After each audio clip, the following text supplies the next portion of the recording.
following Yahshua, hold me in the rock. I'm gonna do this video, and I understand it may bother some people, but it is what it is. HOQ did a video, and in that video, he was questioning the people that go off and get name changes. He was questioning, the head coverings. He was questioning all the superficial acts that people seem to do today. And I guess they think that that makes them Israel.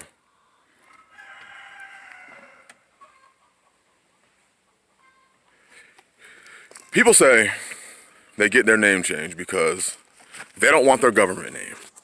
They don't want their government name. And if you haven't seen the video HOQ did, it's a very good video. But what I find very interesting, very odd, even hypocritical, and very telling, is that those that are in this faith who go off and get the name change because it's I don't like my government name, I don't want my government name, are the same people that still heavily rely on said government. And this is only applying to those people. Especially amongst, our sisters and our brothers. But what happens is they go off and get a name change, to, whatever, Ben Yahshua, Ben Judah, or whatever it is, and then the sisters, whatever, Sarai, Yasharal, Bach, Bat, whatever, Ach, whatever. Money, leave that up there, leave it up there. But yet these are the same people that are on Section 8, food stamps, cash aid. They're taking their baby daddy to the government court system to get him to pay child support. They still heavily rely on the police.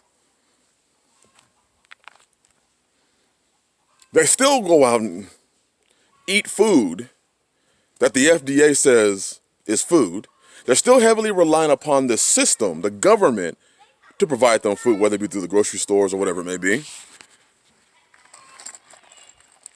They still live in these reservations. They still drink their water. They still live the life that they are told to live by them. But yet, they change their name because they don't want their government name, yet their life is government ran.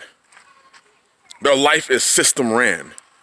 But because they changed their name, they believe it means something. Our sisters put on a hair covering because that supposedly is what represents the faith today, throwing a hair covering on.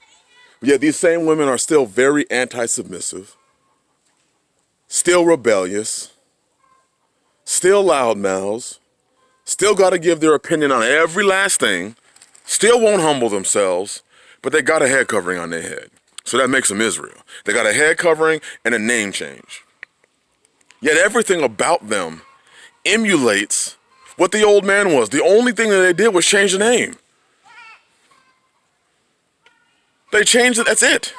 They just changed the name and threw a hair covering on or threw fringes on, and now they believe they're Israel. I don't want my government name. And this has been what the faith has dissolved into. Like it's a damn fashion show now. It just looks like a damn fashion show.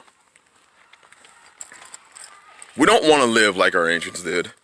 We don't want to live. We don't want to produce our own food. We don't want to produce anything.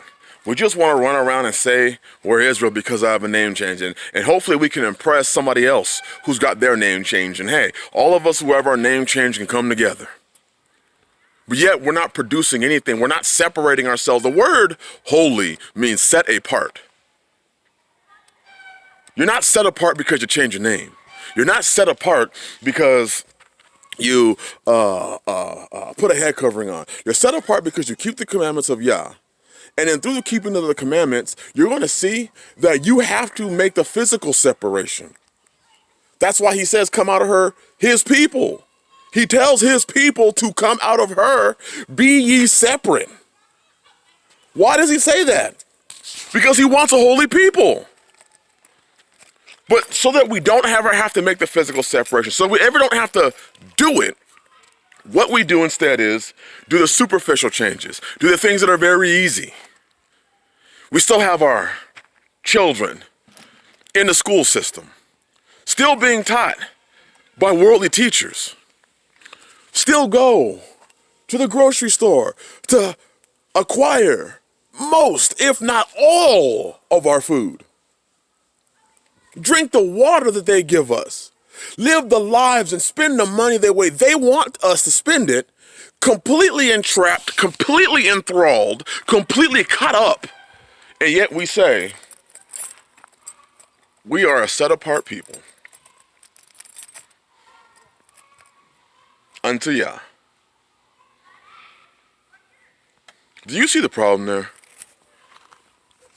Why is it that it's so easy for those in this faith to do the exact same thing they've always done, live nearly the exact same life they've always lived, change their name, but then call themselves different, set apart?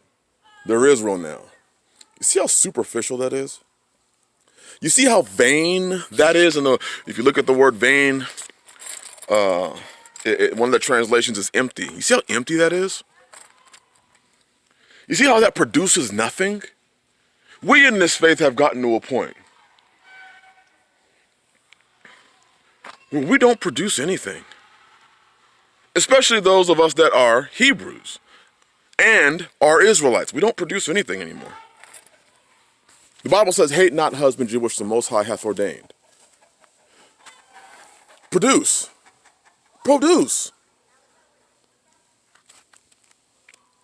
And yet we're still heavily dependent on everybody else to produce for us. Isn't it a mystery? Isn't it confusing? Where we can just say a bunch of words and that makes us something today. We can say something with our mouths and that means that we're doing it. We can change a name and that makes us Israel, although we live the same lifestyle, have the same exact problems we did when our name was John or Sally, have the same exact problems, have the same exact lifestyle. But because we changed our name and threw our head covering on, now we're blessed.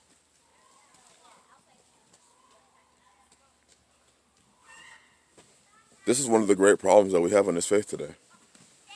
People refuse to live what the book says. We have no problem reading what the book says, reciting what the book says, changing our clothes, putting a head covering on, changing our name, all those things that really don't require you to do much of anything. But then when it comes to living it, it's a whole different story. There are people today in this faith who have the same exact problems that the wicked do. The same exact issues that the wicked do. When we are given an opportunity by Yah to live a quiet and peaceful life, to live a set-apart life, to produce your own food. If you're producing your own food right now, if you're growing some food right now, you're not as concerned as what's going on in the grocery store. You don't have the same problem that they have. If you simplified your life, you're not worried about, is your rent going to be paid? Are you going to be evicted?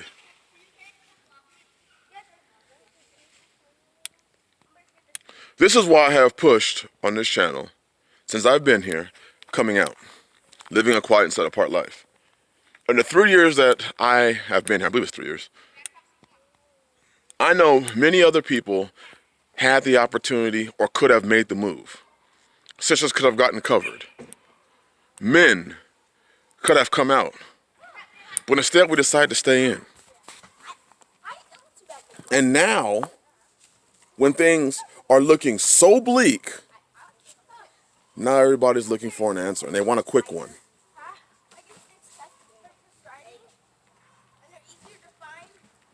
This faith, brothers and sisters, is more than a name change. We keep the commandments of Yah.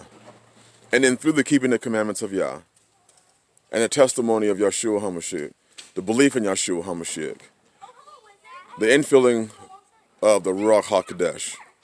The Spirit of truth would have led you in all truth.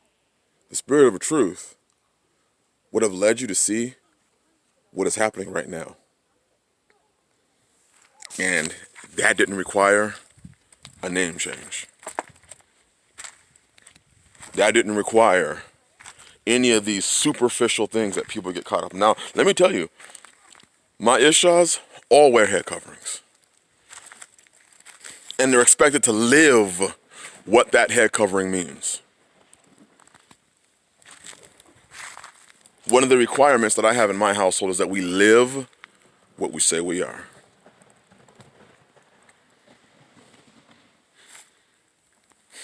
Hopefully, somebody that has the ears to hear will hear this. Thank you, Brother HOQ, for continuing to provoke thought.